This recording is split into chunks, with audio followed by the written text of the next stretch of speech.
Montana, Brian Schweitzer. Thanks, John. Welcome to Montana. Welcome to Montana. Welcome.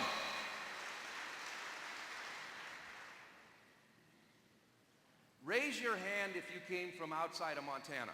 Would you please do that? I got $100 in my pocket that says the state of Montana's economy in our state government is in better shape than the state that you came from. If you're from California or Arizona, I got $1,000 that I'll bet on that. As of this morning, I talked to our budget director. We have $341,646,412.19 in the bank. According to the New York Times and the Wall Street Journal, there's only 2 states in surplus, and your legislature has seen to it that we are one of those states that are in the black. Now, times are good. This year in Montana, we will have the largest wheat crop in the history of Montana. 208 million bushels at one of the highest prices. The price of copper increased by 2.2% yesterday to $3.47. Palladium at $500 an ounce. And this year we attracted more tourists to Montana than any time in history. So things are moving in Montana, and it's because we have kind of a common sense way of looking at things. The previous 15 years before I was governor, the average ending fund balance on June 30th was $68 million. During the last 5.5 years, our average ending fund balance on June 30th is $420 million. In Montana, we know that we're not always going to have a good year, so we leave a little money in the bank. Now, today we have an opportunity of hearing about the state of a company that, in my words, not his words, is the largest entertainment company in the history of mankind. I'd like you to give a Montana welcome to Bob Iger, President and CEO of Disney. Come on, Bob. Are we going to cue the movie now? All right. Oh, thank you. Thank you very much.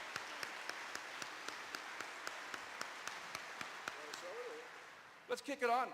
They're actually in the movie business, so we're going to play one here.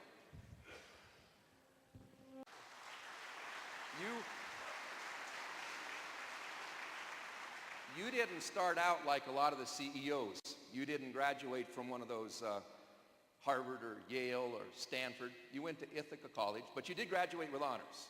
Now, after he graduated with honors, his first job was to work for an ABC affiliate, a local affiliate. He was the weatherman. Do you still have the juice to do the weather? There's your green screen. Let's see if you've got it. Well, let's see, that was 37 years ago. How would I do this? We're in Butte, Montana. Okay, the weather today in Butte is being dominated by a cold air mass that's coming in from the Gulf of Alaska. That's bringing cold and wet weather to the western part of Montana, and we're expecting some scattered thunderstorms here this afternoon and into tonight. How's that? He missed one thing. Every good weatherman says, and I've got about a 50% chance of being right. Exactly. Someone once told me that being a weatherman was a great experience because it taught me how to give people bad news. Let me ask a question of the audience.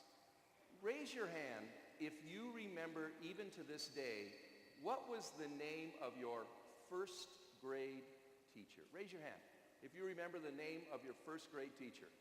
Look at that, Bob. Do you remember the name of your first grade teacher? I do. Pat Ryan. Miss Ryan, we called her. Miss Ryan to you? Yes. And I know that you went on to be an honor student and the CEO of the most important entertainment company in the history of the world. Were you number 1 in your first grade class? Probably not. I was a good boy. I worked hard, which is, I think, the secret of success, probably more than anything else. And I was very lucky along the way, too. But an honor student and Bob Iger did not go hand in hand. 70-year history in Disney. I, like a lot of people that would be similar age to me, we started out with Disney in front of in my case, We only had one channel on the farm near Geyser. And on Sunday afternoon, I think at 5:30 or 6, was when The Wonderful World of Disney came on. And every week there was a new movie that we watched it. And our entire family gathered around that little black and white television and watched Disney. 70 years of history. We just saw some of it. What does Disney look like 5, 10, and 20 years from now? What does entertainment look like? Well, I think we've all experienced already a huge change in terms of how we're being entertained. Not only what we're being entertained by, but how we're experiencing entertainment. And we're just at the beginning of that revolution. Call it the digital media age, which is upon us in many respects, but we're really just seeing the beginning of the changes. And I think for the most part, for people who are interested in being entertained, or informed for that matter, it's all good news. Because what you're seeing today and what you'll continue to see is an explosion of choice. That era of the one channel available on one set in a household is obviously in our distant past. And we're now looking at a world where choice is not necessarily infinite, but so much greater than it ever was. And I think that's a good thing. And that's only going to continue. So today it's not only a multi-channel environment as we know, but we have an opportunity to be entertained, obviously, by digital media online, on the internet. The growth of broadband internet connectivity is clearly helping that tremendously.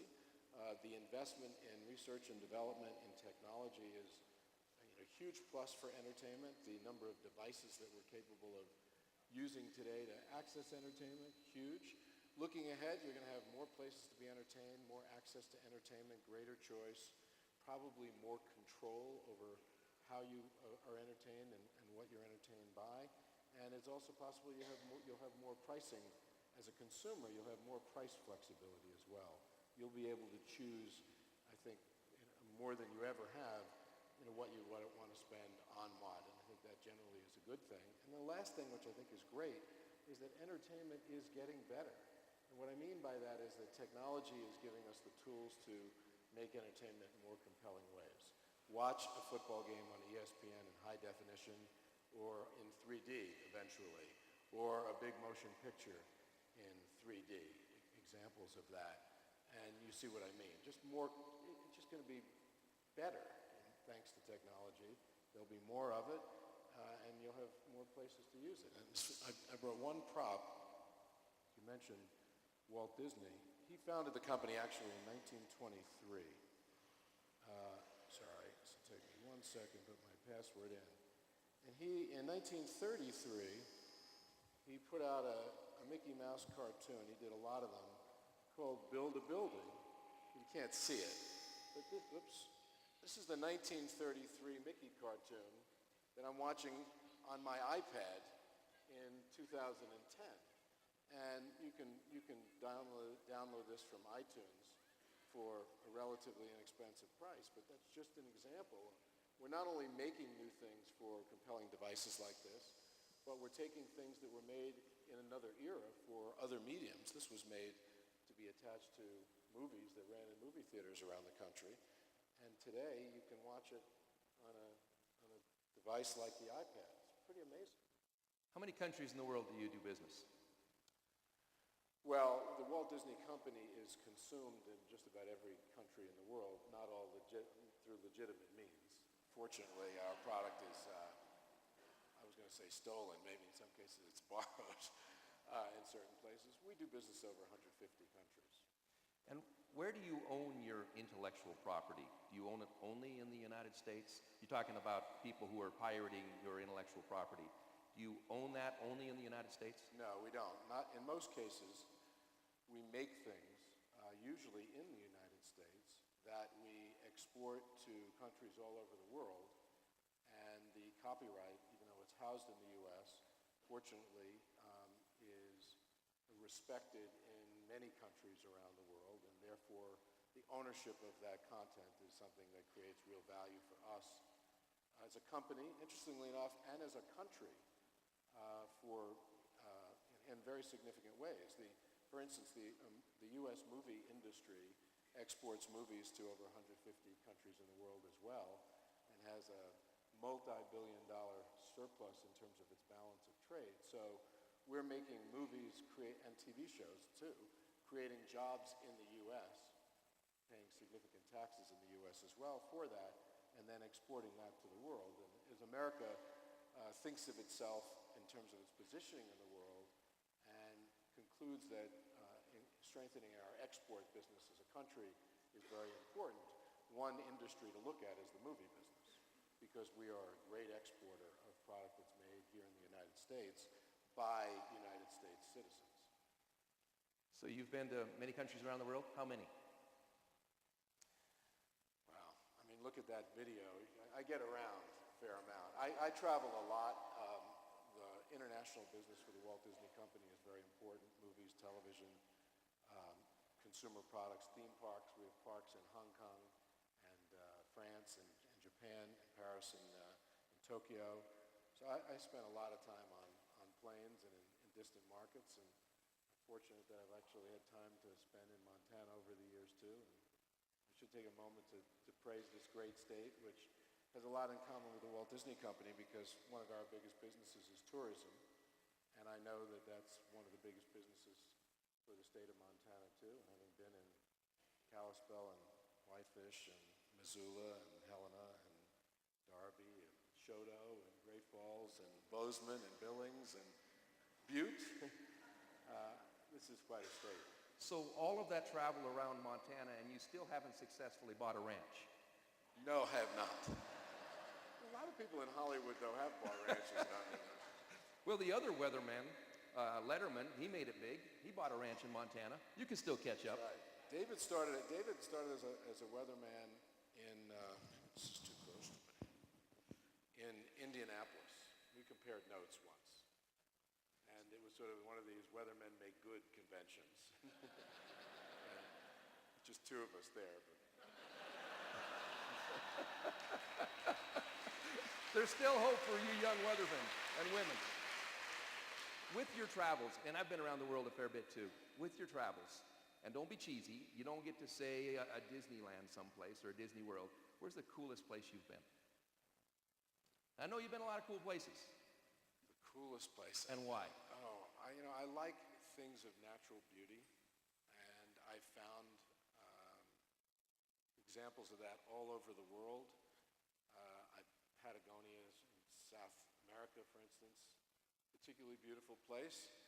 The eastern front of the Rockies, not a bad place to spend some time, really gorgeous. I tend to like natural beauty, even though Disney creates a lot of its beauty.